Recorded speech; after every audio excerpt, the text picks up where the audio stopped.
Oke, oke siap? Siap?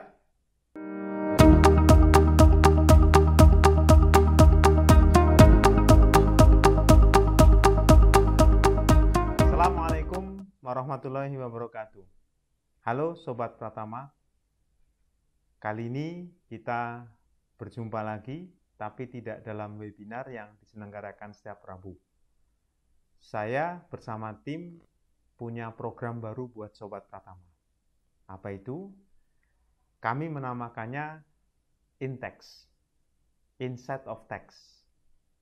Jadi di dalam program baru ini sama, konsep saya adalah bagaimana saya bisa berbagi informasi kepada Sobat Pratama terkait dengan berita-berita pajak terkini, lalu saya coba analisis dari sudut pandang ilmu administrasi sesuai dengan disiplin induk saya. Jadi meskipun nanti ada pembahasan dari sudut pandang ilmu yang lain, itu hanya sebagai disiplin pendukung.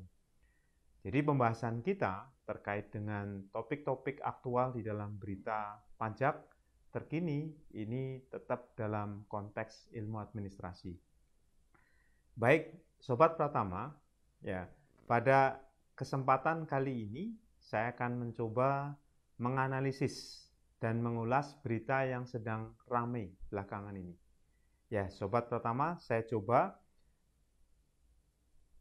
ajak Sobat Pratama semua untuk melihat topik tentang rencana pemerintah menurunkan batasan pengusaha kena pajak. Di sini saya akan tulis batasan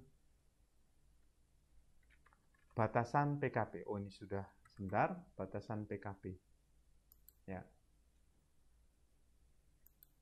Nah, Sobat Pratama, dari tulisan batasan PKP di Google Search, kita bisa melihat beberapa berita terkait dengan bagaimana rencana pemerintah menurunkan batasan pengusaha kena pajak yang tadinya, yang sekarang ini ya, bukan tadinya 4,8 miliar untuk menjadi PKP. Nah, ada rencana batasan ini diturunkan, dikembalikan ke batasan sebelumnya, 600 juta. Artinya apa? Jadi sebetulnya secara sederhana begini, Sobat Pratama ya, ketika kita bicara PPN, ini kita bicara masalah objek. Nah, bicara masalah objek berarti bisa masalah objeknya bisa barang, bisa jasa. Di situ ada nilai tambah kalau ditransaksikan. Ya, kalau ditransaksikan ada nilai tambah. Jadi sebetulnya nilai tambahnya itu apa? Secara teori, nilai tambah itu bisa berupa begini. Output min input. Jadi Alan Tate di dalam bukunya terkait dengan PPN, nilai tambah itu bukan karena proses, tapi karena memang saya beli segala sesuatu dari vendor, itu namanya input, kemudian saya tambahkan direct labor, saya tambahkan margin, lalu saya jual, itu output. Jadi kalau kita melihat di sini sederhana, PPN ini mengacu pada objek dan pengenaan pajaknya atas nilai tambah. Jadi nilai tambah value added sama dengan output min input. Output itu setara dengan tadi ada input yang masuk, kemudian ditambahkan direct labor, ditambahkan margin, dijual, nah itu output. Nah, mengenakan pajak atas pertambahan nilai tidak secara langsung. Kenapa tidak secara langsung? Karena kalau secara langsung kan berarti output min input ketemu nilai tambah dihitung pajaknya. Ini enggak. Di Indonesia pengenaan pajaknya menggunakan metode tidak langsung. Apa itu tidak langsung? Artinya yang dikenain pajak adalah T output. Kemudian bagi lawan transaksi kita, kalau saya penjual, berarti bagi pembeli itu menjadi T input. Jadi itu akan terus berlangsung. Akan terus berlangsung, T input menjadi T input, sekali lagi saya ulangi, T output bagi saya penjual akan menjadi T-input bagi pembeli saya. Nanti dia melakukan proses produksi atau proses nilai tambah, nambahin dengan biaya-biaya yang lainnya, kemudian direct labor ditambah, kemudian margin tambah dijual. Ah, itu T-output. Nanti bagi si pembeli berikutnya akan menjadi T-input. Demikian terus, sampai nantinya mentok pada konsumen terakhir. Nah, dia punya T-input, tapi nggak punya T-output. Jadi, si konsumen terakhir nggak bisa mengkreditkan. Nah, ceritanya, kalau kita melihat mengapa batasan pengusaha kena pajak ini, jadi sebetulnya saya ketika melakukan transaksi penjualan, berarti kan T-output, otomatis semua output itu terutang PPN. Berarti nanti dari si pembeli semua input terutang PPN.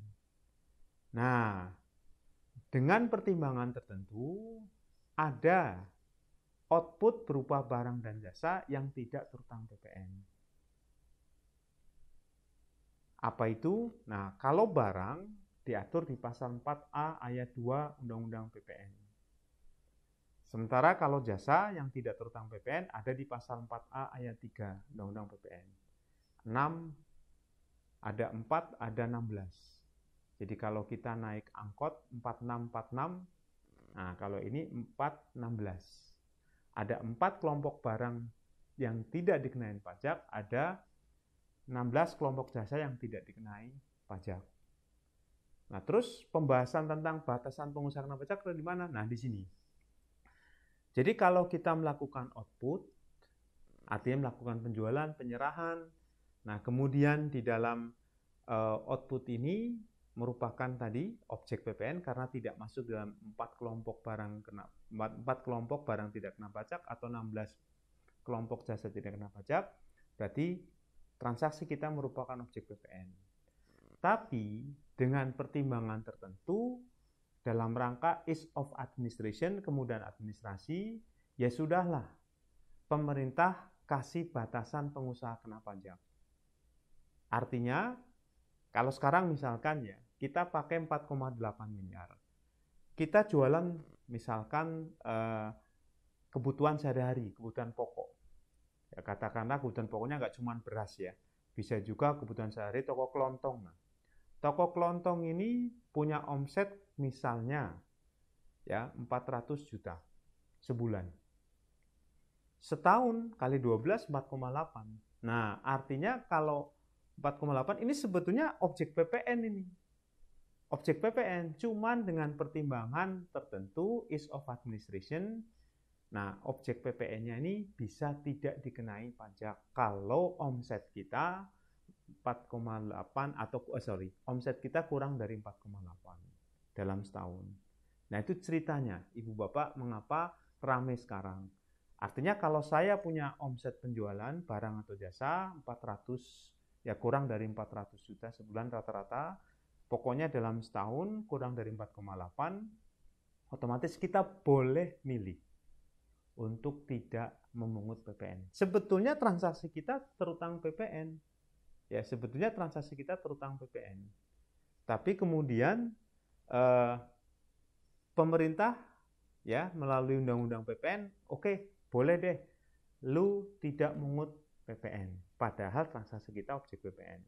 Asal lu punya omset kurang dari 4,8. Nah, cerita tentang batasan PKP yang ramai sekarang ini, kenapa? Karena 4,8 ini mau diturunin jadi 600. 600 itu setahun. Artinya apa? Sebulan berapa? Bagi 12. Cuman 12. Berapa?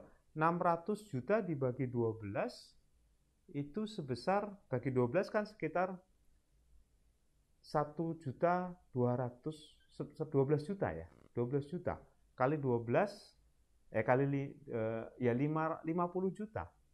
50 juta. Jadi 50 juta kali 12. Kalau tadi kan 400 juta sebulannya. Kalau sekarang 50 juta sebulan kali 12 600. Artinya begini, Sobat Pratama. Yang dulu atau yang sekarang berlaku, kalau omset kita sampai dengan ya 400 juta tapi tetap setahunnya kurang 4,8 kita boleh tidak mengungut PPN. Jadi administrasi kita nggak terlalu ribet. Tidak perlu, boleh tidak menjadi pengusaha kena pajak. Berarti tidak perlu mengungut PPN. Tapi kalau omset kita melebihi 4,8, nah itu wajib. Nah sekarang dengan penurunan batasan pengusaha kena pajak, 600 juta setahun otomatis sama 50 juta. Nah omset 50 juta sebulan tuh sehari bisa berapa? Sehari kalau kita hitung misalkan 2 juta aja kali 30 udah masuk itu. Jadi 2 juta transaksi. Nah terus saya coba di sini ya. Buka salah satu berita yang saya ambil yang paling atas di sini. Mari kita sama-sama baca ya. Jadi judul di berita ini siang ini maksudnya tanggal 18 Maret itu kemarin ya. Kamis. Siang ini DPR bahas batasan omset pengusaha kena pajak. Nah, jadi ceritanya tadi, Bapak, pada dasarnya toko kelontong itu menjual barang yang terutang PPN. Kemudian jasa bengkel, perbengkelan itu pada dasarnya itu objek PPN. Bengkel-bengkel yang di pinggir jalan itu objek PPN. Sekali lagi, semua output itu terutang PPN. Kecuali yang diatur di dalam pasal 4A. Pasal 4 ayat 2 untuk barang tidak kena pajak, pasal 4A ayat 3 untuk jasa tidak kena pajak. Jadi kalau mereka punya omset di bawah 4,8 boleh tidak mengungut PPN. Tapi dengan adanya penurunan threshold menjadi 600 juta itu artinya 50 juta. Jadi, nah di sini pemerintah punya tujuan apa? Kita baca ya di sini ya. Menteri Keuangan Indrawati berencana untuk menurunkan batasan omset pengusaha kena pajak. Saat ini batasan PKP ditetapkan sebesar 4,8. Nah, Menteri Keuangan menyampaikan ini karena memang sudah ada di Renstra, rencana strategis yang tertuang di dalam Peraturan Menteri Keuangan. Nomor 77 ini ya, Peraturan Menteri Keuangan nomor 77 tentang Renstra Otoritas Fiskal. Nah, mari kita lihat Sobat Pratama, saya sudah siapkan tentang Renstra ini. Nah, ternyata ada di halaman 87 ini ya. 87 dari 190 halaman, ini kita lihat di sebelah kiri atas 77. Jadi Peraturan Menteri Keuangan nomor 77 tahun 2020. Jadi pemerintah ini memang berencana merevisi Undang-Undang PPN. Nah, Undang-Undang PPN-nya nanti dinamakan di sini RUU tentang pajak atas barang dan jasa. Jadi bisa jadi bukan PPN aja, termasuk pajak atas transaksi elektronik gitu. Kalau nama awalnya kan memang PPN dan PPNBM, atas barang dan jasa. Nah, coba kita lihat pemerintah ya menurunkan batasan pengusaha kena pajak dengan alasan apa? Jadi di sini kita bisa melihat meningkatkan tingkat kepatuhan PPN di Indonesia serta memperluas tax base. Nah, yang paling penting adalah memperluas tax base sehingga dapat ini. Jadi tujuan akhir pemerintah diantaranya apa? Ya memang ingin mendapatkan penerimaan pajak yang lebih tinggi. Artinya di sini adalah kalau ada pengusaha toko kelontong, misalkan toko kelontong dengan omset di bawah 400 juta sebulan, dia bisa leha-leha ya, boleh tidak memungut PPN. Jadi potensinya hilang di sini. Tapi dengan omset yang diturunin, ya di thresholdnya menjadi 50 juta sebulan, ini kan otomatis yang omsetnya 200 wajib mengungut PPN. Nah, ini dari satu sisi, misalkan konsumen akhir ya dia harus bayar pajak. Yang nanggung siapa? Yang nanggung memang pilihannya ada dua. Kalau misalkan ada toko kelontong mengungut PPN, pilihannya ada dua. Yang nanggung si pembeli atau si penjual. Nah, bisa salah satu dari dua ini. Yang jelas yang mungut adalah penjual. Ini makanya disebut dengan pengusaha kena pajak atau taxable person. Tapi kalau kita melihat bebannya ini pilihannya ada dua. Ada misalkan ditanggung oleh penjual, berarti masuk harga pokok. Nah, ini repot. Kalau nanti ekspor, masuk harga pokok, harga jualnya tinggi. Oke, kalau gitu jangan yang nanggung si penjualnya. Nah, dalam bahasa teori, kalau yang nanggung penjual itu namanya origin principle. Nah, sekarang kita geser. Soalnya kalau yang nanggung si siapa? Penjual, ini repotnya adalah kalau ekspor. Berarti penjual akan mencatat PPN-nya di bagian dari harga jual. Otomatis harga jual ekspor menjadi tinggi. Harga jual ke konsumen menjadi lebih tinggi. Sebaliknya, kalau nanti impor, karena importir si penjualnya di luar negeri, dia nggak terutang PPN. Nah, ini akan menjadi si malakama nih. Ekspor justru punya harga yang lebih tinggi karena ada pajak, sementara impornya itu nggak ada. Nah, berarti akan banyak barang-barang itu impor karena nggak ada pajaknya, nggak ada PPN. Akhirnya kemudian bebannya coba deh jangan di sini, jangan di penjualnya, tapi di pembeli. Nah, kalau bebannya di pembeli pas, berarti ekspor penjualnya kan di dalam negeri, nggak perlu nanggung PPN. Kenapa? Yang nanggung PPN di luar negeri, pembeli di luar negeri kan nggak tunduk pada undang-undang PPN di kita. Tapi kebalikannya, ketika kita impor karena yang nanggung adalah konsumen, nah ini dalam bahasa teori disebut dengan destination principle. Nah, disitulah muncul PPN. Nah, ini cerita sederhana. Akhirnya memang disepakati pengenaan PPN-nya dilakukan atas setiap transaksi. Yang mungut itu adalah taxable person atau PKP. Nah, kemudian bebannya ada di konsumen, destination principle. Jadi kalau bebannya ada di penjual, biasa dikenal dengan istilah origin principle. Kalau bebannya ditaruh di pembeli, ini destination principle. Nah, sekarang kalau kita melihat di sini, berarti akan semakin banyak pengusaha kena pajak. Kenapa? Karena omset di atas 50 juta selama setahun itu sudah 600 juta, itu sudah wajib PKP. Dengan demikian siap-siap harga barang juga akan meningkat. Jadi misalkan emak-emak belanja ke Indomaret sama saja, atau minimarket yang lainnya, Indomaret, Alfamart, sama saja belanja ke toko kelontong tetangga, kalau dia punya omset lebih dari 50 juta sebulan, wajib PPN. Kalau enggak, siap-siap kena sanksi. Nah, ini repotnya adalah berarti di satu sisi akan ada penerimaan pajak yang meningkat, di sisi lain akan memberikan keribetan. Ya, keribetan. Jadi, nah ini sudut pandangnya beda. Pemerintah fokus pada revenue adequacy, penerimaan pajak, kepastiannya. Sementara dari sisi administrasi akan memunculkan masalah di administrasi, akan muncul ketidaksederhanaan. Jadi konsep simplicity-nya nggak dapat, karena akan kompleksitas yang muncul. Berarti rata-rata itu toko-toko kelontong kalau punya omset lebih dari 50 juta alias 600 juta setahun, itu toko kelontong itu akan harus menjadi PKP. Berarti betul, di satu sisi tambah beban, tambah pendapatan, tapi di sisi lain tambah beban. Nah, ini memang pemerintah harus bisa menjaga penerimaan pajaknya sama compliant cost-nya, biaya kepatuhan dari si masyarakat. Ya dulu pertimbangan kenapa dari 600 menjadi 4,8 ya karena omset 600 terlalu kecil. Tapi sekarang pemerintah melihat kalau omset 4,8 kegedean. Dari survei Bank Dunia misalkan kita kegedean. Ya itu pilihan. Nah, kalau udah pilihan ini, pilihannya apakah nanti ya, nah ini kan pemerintah akan sesuai dengan keinginannya menjadi 600 atau nanti dengan masukan DPR akan terjadi kompromi. Jadi itu normal aja.